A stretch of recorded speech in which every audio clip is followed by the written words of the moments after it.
So what we're going to do is we're going to begin with some questions to our keynote speakers. I'm going to offer two questions at once and let them pick which one they would like to address.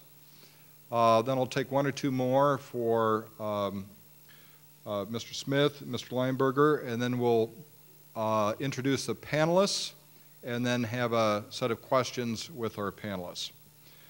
So the first question is this. Many people assume that once the real estate market revives, it will be less frothy, but basically the same in character as it was before the bubble burst. Christopher Lineberger has described how the demographics have changed and how the preferences for location are changing.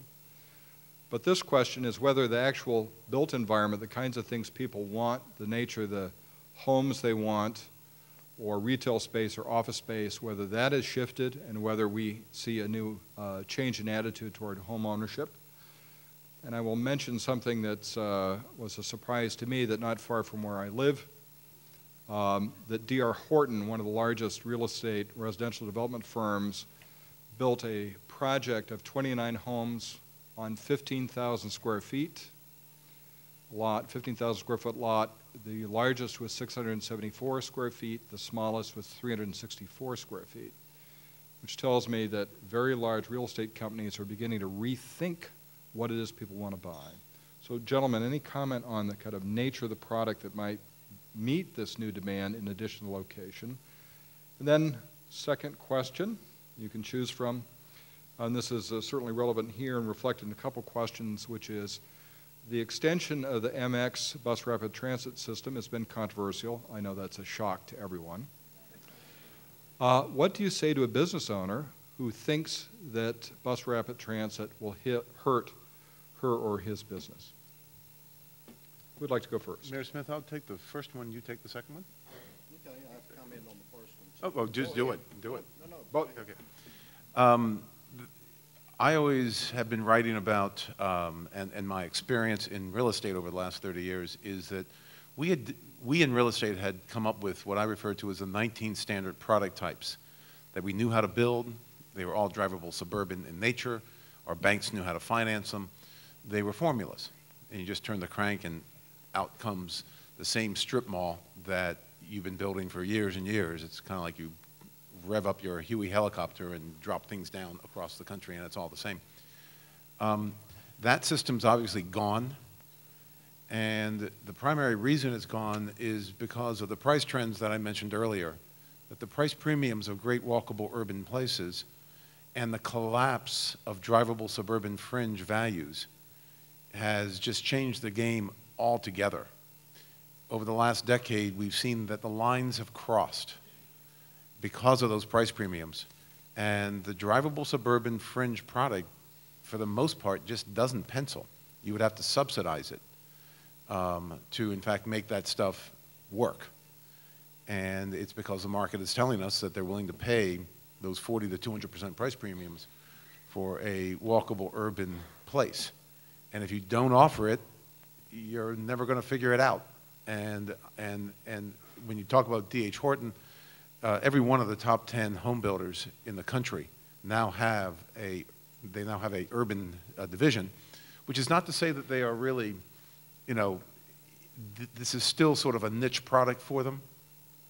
And the primary reason is that we taxpayers gave the home builders a massive subsidy buried in the stimulus regarding tax loss carry forward, that in essence all the profits home builders made in the last decade, the federal government is now refunding to them, which is keeping their balance sheets very healthy, and therefore they are not forced to look at new solutions to the current market conditions. So that was a very poor use of the stimulus, and the national home builders did a very smart thing for their members, but not for the country. Mayor Smith.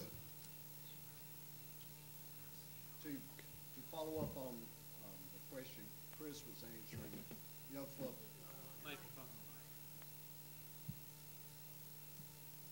follow up on the question that Chris was answering, as he talked about the suburban areas that were built out, we built what has been come to be known as snout houses. You may live in one. The garage, if you walk up to the house, who lives here? Well, the car lives here because the garage is out front. It's big. Where the people live who actually work to support the car, they live behind the garage area. I mean, that's what we've built. People are choosing something entirely different. Young people are not as tied to the automobile as a definer of who we are as my generation was. In fact, the automobile in many ways weighs them down in their financial choices. We're seeing that downtown has become cool again.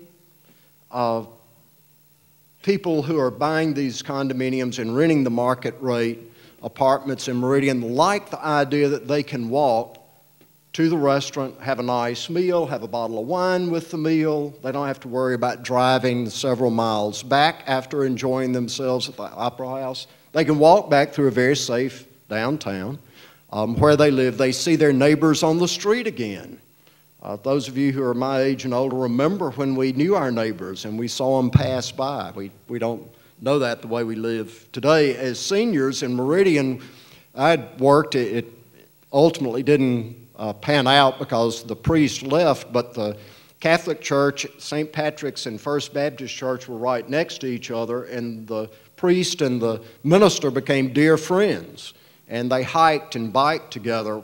Well, they have senior parishioners who can no longer drive into town, and these are downtown churches, so I'd worked with them to build some senior living, some small little home units close together, clustered around both churches where you can, because in the South, Wednesday evening and Sunday morning and Sunday night, it's a social event as well as a religious event. And the parishioners could walk then, the senior citizens, and still were a part of the church life, a part of the congregation, and enjoyed the social part of it. A little different way of thinking about it. And we're also seeing the driving costs are a huge problem. I have a son who works for the Mississippi Department of Transportation.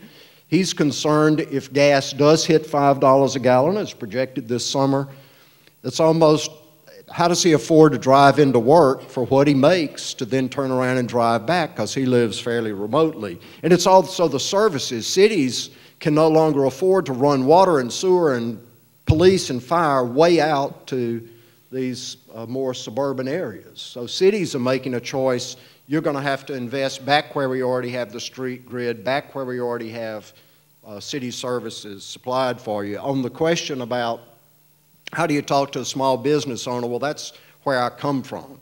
I'm a pharmacist by profession, a family-owned drugstore. And my father taught me very early on, it's about traffic. And anything that pulls traffic by your location is a good thing. Now, it may bring traffic by your front door in a little different way than you've been accustomed to. So you adapt. The good thing about the entrepreneurial spirit, and for a small business person, I would argue you can be more agile than a big business. Adapt to the change. Is it a problem? No, it's an opportunity for me. Here are people being brought by in a different conveyance than I'm accustomed to. Now, how do I show myself to them? How do I market to them? How do I take advantage of what can be a real opportunity for me? Any change is frightening. I mean, it just is for human beings. But if there's going to be a change, then let's look at it as to how it can be a positive change. How can I work this asset to my advantage?